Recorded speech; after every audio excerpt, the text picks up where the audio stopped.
अब किससे कहें और कौन सुने जो हाल तुम्हारे बाद हुआ। इस दिल की झील सी आंखों में एक ख्वाब बहुत बर्बाद हुआ।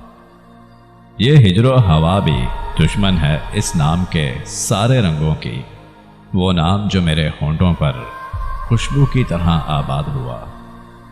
इस शहर में कितने चेहरे थे कुछ याद नहीं, सब भूल गए। एक शख्स किताबों जैसा था, वो शख्स जुबानी याद हुआ। वो अपने गांव की गलियां थी, दिल जिनमें नाचता गाता था। अब इससे फर्क नहीं पड़ता, नाशाद हुआ या शाद हुआ। बेनाम सदाइश रहती थी इन गहरी सांवली आंखों में। ऐसा तो कभी सोचा भी ना था, दिल अब जितना बेदाद हुआ। अब किससे कहें और कौन सुने जो हाल तुम्हारे बाद हुआ।